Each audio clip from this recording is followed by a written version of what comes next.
Gilas, Pilipinas laban sa Macau Black Bear. Ito nga isang tune-up game matchup. Masusubukan kaagad ang Gilas bago nga magtungo ng Jeddah para sa FIBA Asia Cup Qualifier 2025. Ito nga ay mag-uumpisa na ng August 5. Halos wala naman 2 linggo yung magiging preparasyon nitong Gilas. At dito nga sa mga kalaban nila na Macau Black Bear. Una na nga rito si Jenning Leung. Ito nga ay half-blooded Pinoy. So pinanganak nga ito dito sa Laguna noong July 17, 1995. Matagal na nga itong naglalaro dito sa Macau Black Bear. Lumalaro nga ito ng shooting guard at point guard. Meron nga rin itong magandang outside shooting.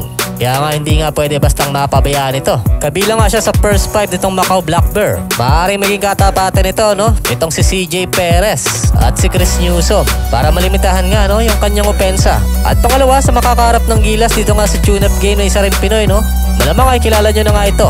Ito nga si QMB o Quintin Milora Brown. Siya nga isang Philippine-American. So dati na nga ito naglaro dito sa atin sa koponan ng UP Fighting Maroon. Lumalaro nga siya ng as a forward and center. Nag-average points nga ito ng 16.1 with 12.5 rebound, 5.2 block and 4.0 assist. So sayang nga lang dahil hindi nga siya eligible para sa national team ng Gilas Pilipinas. Pwede nga lang siya rito makapaglaro sa Gilas as a naturalized player. Pero meron pa namang isang way para maging eligible siya at maging local player dito nga sa Gilas. Kung siya nga ay magpapadraft dito nga sa PBA at maglalaro at least 9 to 10 years. So bibilang nga ng ilang taon.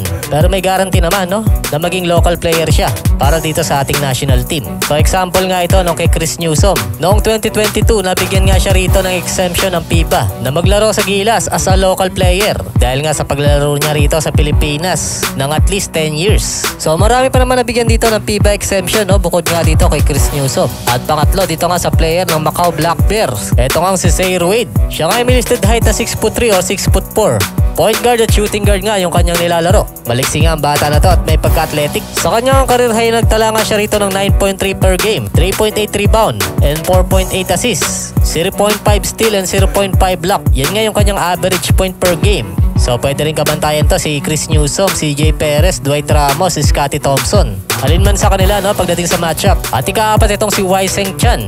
May taas nga itong 6'7" at sentro nga yung kanyang nilalaro. At pwede rin siyang maglaro as a forward. May kaliitan ng kanyang katawan pero athletic ang bata na to. Maaaring ang katapatan niya rito ay si AJ Du, Japet Aguilar. Sila nga yung pwedeng maging ka-matchup nito. Kasi nga may kabilisan itong bata na to. At panglima itong si Chonpong Lau. Lumalaro nga ito ng small forward. Ang kanyang listed height ay 6'3". Ang pwede nga niya maging ka-matchup ito nga si Carl Tamayo at Kevin Kiambao at Calvin Optana. At panganim itong si Oscar Lopez. Ito nga ay may height na 6'4". Sa kanyang posisyon ay swingman may pagka-athletic nga ang bata na to. Bagay na bagay ng matchup dito nga kay Jamie Malonzo. O kaya naman dito nga kay Justin Brownlee. Para kahit paano ay malimitahan nga yung kanyang opensa. So marami pang nadagdag na mga bagong player itong Macau Bears. So hindi ko nga lang sila maanalisa dahil wala pa nga sila sa bagong listed roster nitong Macau Bears. Samantala ang Gilas meron nga silang additional pool.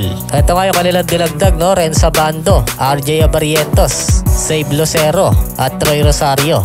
So hindi nga lang natin alam kung sila ba ay makakasama sa Final 12 nitong Gilas. Si Save Lucero naman ay hindi pa nga rin naman sure yung kanyang eligibility. Kaya medyo 50-50 pa siya na maglaro sa Gilas as a local. So isang linggo na lang mahigit mag-uumpisa na ang FIBA Qualifier. Medyo kapos na nga sa ensayo itong Gilas. Kaya dito pa lang sa tune-up game kontra nga dito sa Macau Black Bears. Makikita nga natin dito kung makakabuo sila ng magandang chemistry. Mananalo kaya ang Gilas dito sa tune-up game o tatalunin sila nitong Macau Black Bears? Ano ba sa inyong palagay? Mag-comment lang ng iyong opinion at babasahin natin yan at pag-uusapan. At shoutout nga pala kay Insan Christopher Antipuesto, Mariano Castro, Bakakun, Giancarlo Aparis, Manuel, James Linco Pines, Renald Daep, Tito Arnaiz, Edwin, Pinoy Sport Video, Rodel Mabini, Jelitico Cabero, Marlene Jelorat, Jelly Soriano My Love.